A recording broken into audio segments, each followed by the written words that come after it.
Welcome to another video. In this one, we're going to jump back here to the Financial Calculations Worksheet, right? This doc that we've reviewed from time to time. And we're actually going to bake in now some assumptions around withdrawal rate or cash flow rate, distribution rate, savings rate, but in terms of real estate. And we can kind of see how real estate changes the equation a little bit when we're looking at financial freedom, okay? So as we looked at some of those passive investment deals, what's interesting is you see internal rate of return that's fairly high, like close to around 20% overall. And then you also had a cash flow rate of anywhere between 8 to 12%. So let's add in some of these assumptions and say, hey, this money that we're saving, right? We're saving $75,000 a year. What if we take that and put it into one of these types of real estate investments? And that's what we do with our money all the time, right? And we just roll it back in when it pays out. How does that change the equation? So if we look again, just to refresh our memories, what we had is annual expenses are $75,000. That's what we need to replace, right? To hit financial freedom, we need income to cover our expenses. That's what the expense number we're planning for. Annual savings, $75,000. I think this is where we left off. So we adjusted that number because we wanted to retire by 50. Withdrawal rate is 4%. Now, again, based on portfolio of stocks and bonds and things like that, that is pretty much the max recommended amount that you can withdraw every year from your portfolio without eating too much into the principal, okay? People would say now that's probably down, maybe down to 3.5% or 3%. But we'll just go off 4 because that's common rule and just gives us an idea, okay? So that's what we had used for the stock market. And then we'd also used a rate of return that was about 9%.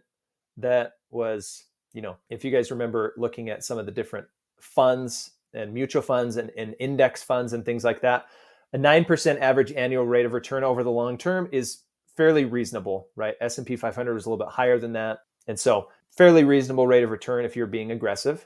And then the inflation rate we had was 3%.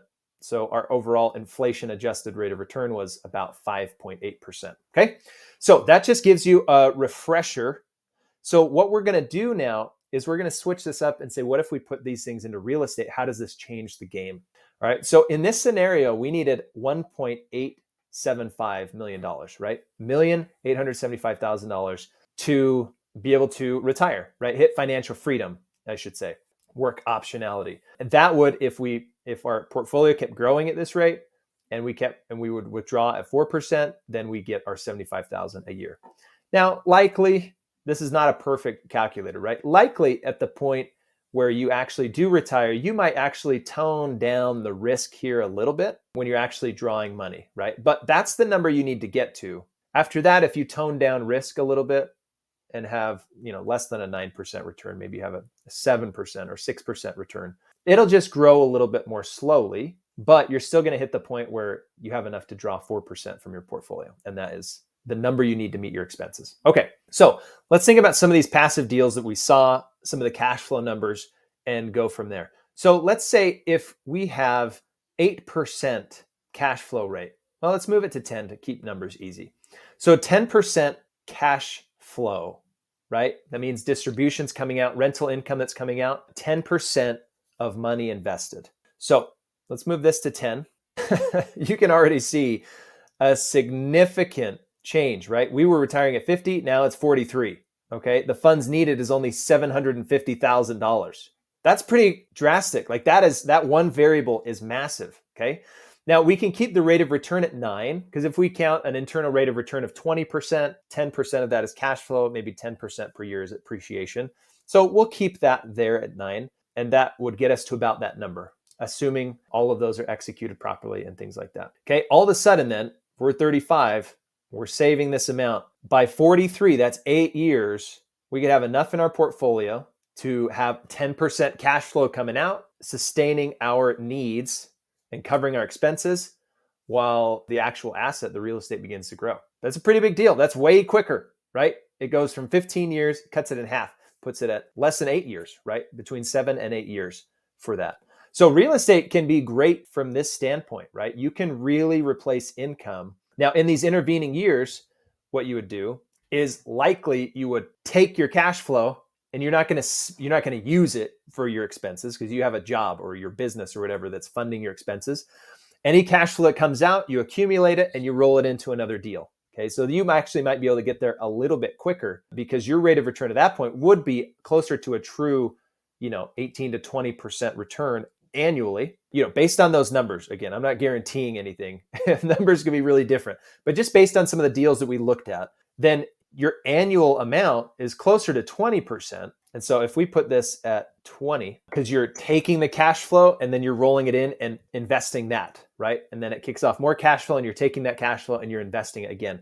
Okay, until the point that cuts off another 2 years, right? So we actually get there a little bit sooner. And then at that point, we would tone this down, right? Your actual rate of growth in the asset, you would tone that down and you would start taking the cash flow and using it for your expenses, presumably, instead of reinvesting it. Okay. So at this point on, the rate of return would go down because you're using the cash flow, right? But up until that point, you can just snowball. The more cash flow you get, build up a bunch, invest again, right? You invest in another deal that generates more cash flow. You save that up, you put that in along with your other savings from your job, and on and on and on. Okay. So it just snowballs and you can get there really, really quickly if you wanted to. It's totally on the table. Now, that's one of those passive deals, right? If you're in a fund or a syndication or something like that, something that's very passive and it's paying out that much cash flow, you can adjust these numbers however you want. Maybe you want to say 8% cash flow, right? And 8% rate of return or whatever. So it's 45. So it's 10 years. Okay. You play with the numbers based on your situation and the deals that you're looking at. Okay. It's that simple, but you can kind of more or less figure out what you need to accomplish your goal. So if you could hit it in 10 years, that would be a really, really big deal, right? That would give you so many options. You don't have to stop working. If you enjoy what you do, keep working, right? But maybe do it on your own terms. Maybe you do want to stop working. You want to do something else. So we've talked about work optionality. We've talked about the freedom that it can present for you and that it's not about escaping work, but it's about having autonomy to control how and when and what you do for work, what you're working on. They could be projects you're more passionate about or whatever. Okay.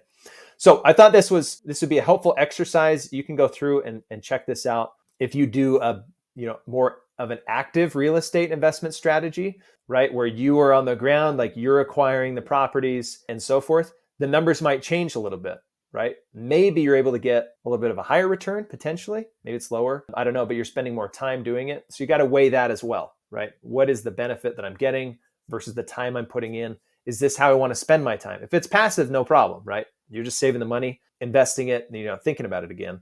You're just getting checks in the mail. But if you are going to try and get a higher return by spending more of your time to do it, right? And buying a fixer-upper, renovating it, renting it out, right? Managing that. You just have to factor in that time and understand that you're going to do that for 10 years as well, right? Along with your full-time work, you're going to manage properties for 10 years until you hit a point where you can have financial freedom, work optionality. Okay, so the equation, the variables just change a little bit, but play around with this, look at the numbers, and just decide what makes sense for you. It's all about cash flow. Again, with stocks, we have an asset, and then we're selling some of those assets. We're selling them 4% to withdraw to cover our expenses. Okay, you could have some bonds in there that are kicking out interest income. You could have some dividend-paying stocks that are kicking out, income that way. Maybe you have REITs, real estate investment trusts, that are kicking out rental income through dividends. So you might have some that are generating some income, but otherwise you are selling part of your asset and taking that. You're selling part of the growth of the asset. In this case, with the real estate, this is cash flow. It is kicking out income. So you're not withdrawing from the principal, so to speak, right? It's not like you have $937,500 of real estate asset and you're selling some of that to generate, to take the cash and use it. These are assets that will continue to grow, but they kick off income. Okay, it's a cash flowing asset, which is fantastic to have. So play around with this and we will see you guys in the next video. Remember, it's all about cash flow and control.